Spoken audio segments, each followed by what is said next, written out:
záver by som chcel uvieť ešte jednu vec, ktorá sa udiala, ktorá si zaslúži osobitný komentár, a to je mimosúdna dohoda s agentom Burešom.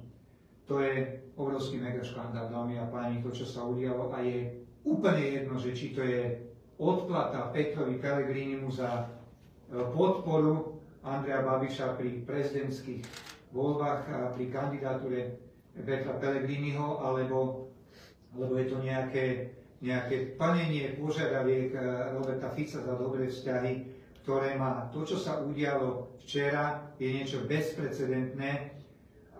Tie fakty, ktoré roky zhromažďoval Ústav pamäti národov, boli včera dehonestované, pošliapané, a toto proste nemôže prejsť mlčaním. Aj k tomuto by som poprosil, aby viacej povedal Juraj Šeliga. Nech sa páči. Ďakujem veľmi pekne, dámy a páni. Začnem tým, čo bolo spomenuté, a to je škandalózne rozhodnutie Matúša Šutaja Eštoka, Ministerstva vnútra Slovenskej republiky, ktoré uzavrelo dohodu o zmieri s Andrejom Babišom.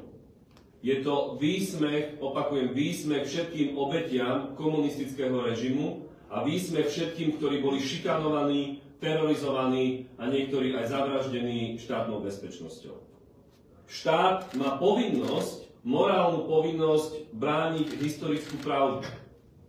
Má morálnu povinnosť sa postaviť za obete, ktoré boli umúčené, týrané a ich životy zničené komunistickým, tyranským a diktátorským režimom. A miesto toho Matúš Šutaj Eštok, podľa môjho názoru, ako politickú odplatu za to, že Andrej Babiš podporil Petra Pellegriniho v prezidentských voľbách, uzatvorí dohodu o zmieri a povie v mene Slovenskej republiky, opakujem, v mene Slovenskej republiky, že Babiš bol neoprávnene evidovaný vo zväzkoch EŠTB ako agent. Je to spor, ktorý sa ťahá cez 12 rokov. Ústavný súd tam dvakrát rozhodoval a povedal veľmi jasne, že svedectvá eštebákov, ktorí hovoria o tom, že Babiš bol neoprávnene vedený vo zväzkoch, nie sú dôveryhodné.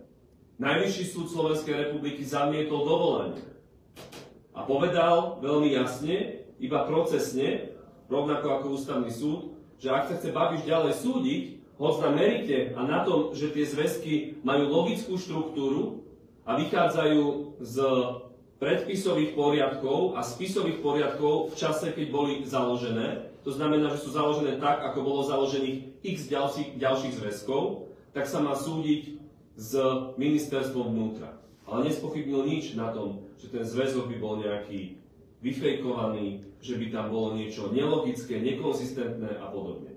Dokonca vyšli články, to je veľmi zaujímavé, v Novom čase, kde jeden agent EŠTB hovorí o tom, ako verboval Babiša. A ako sa potom Babiš s Novým časom chcel súdiť, ak sa nemýlim, o 1 000 000 eur, aby ten článok zmizol. Toto, čo urobil Šutaj Eštok, je škandál a je výsmech, naozaj výsmech všetkým ľuďom, ktorí trpeli za komunizmu. A prečo to urobil? No urobil to preto, že sa chce páčiť Andrejovi Babišovi.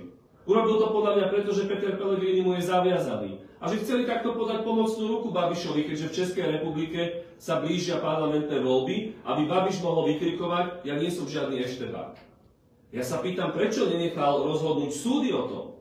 Prečo Mestský súd v Bratislave nerozhodoval a nenechal ho Matúš Šutaj Eštok rozhodnúť o tom, či je ten spor, ktorý Babiš už 12 rokov vedie a drvivú väčšinu toho poprehrával, oprávnený alebo neoprávnený. Potom bola by tu možnosť, ak by to náhodou Slovensko prehralo, sa odvolať. Ten proces jednoducho mohol pokračovať a mohli sme takýmto spôsobom brániť historické fakty a Ústav pamäti národa a najmä sa postaviť čelom k spomienke a k obetiam komunistického režimu. Pán Šutaj Eštok sa opiera o nejaké právne analýzy, tak z tohto miesta ho vyzývam a podáme k tomu aj príslušné procesné kroky a procesné podnety, aby zverejnil tie právne analýzy. Ja by som bol zvedavý, čo je v tej právnej analýze napísané že odôvodňuje a oprávňuje k takémuto rozhodnutiu ministerstvo vnútra. Že či tam je podklad od Ústavu pamäti národa, ktorý cez 200 bodov vypracoval ohľadne tých zväzkov, ohľadne toho, akú mali logiku tie zväzky, ako boli vedené, ako sa nedalo len tak niečo niekde napísať a potom to takto celé zmanipulovať, že to nadväzovalo na ďalšie skutočnosti. Nech to zverejní pán Šutaj-Eštok.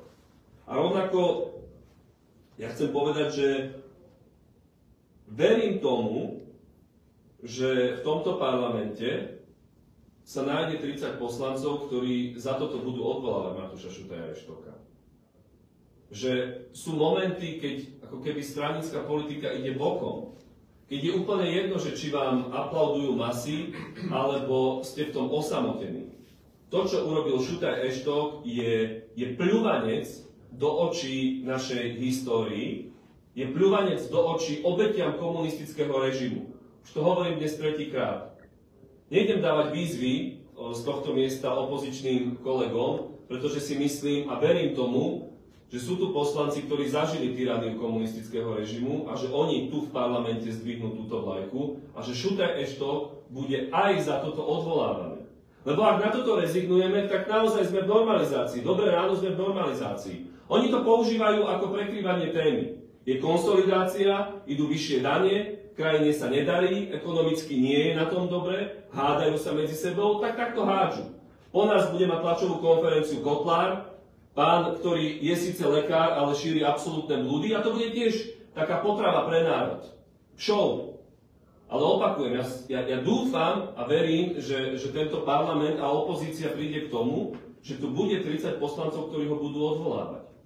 Lebo ak sa ideme tváriť, že je v poriadku sa dohodnúť, bez toho, aby sme súdy nechali rozhodovať s eštebákmi, tak táto krajina je znormalizovaná.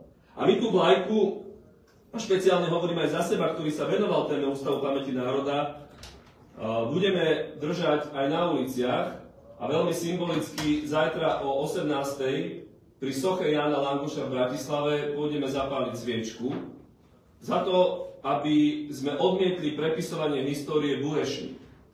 Keď tam budeme dvaja, budeme tam dvaja, keď nás tam príde 100, budeme tam 100, lebo sú veci, pred ktorými sa neustupuje. A prepisovanie histórie, paktovanie s eštebákmi, to je takáto vec.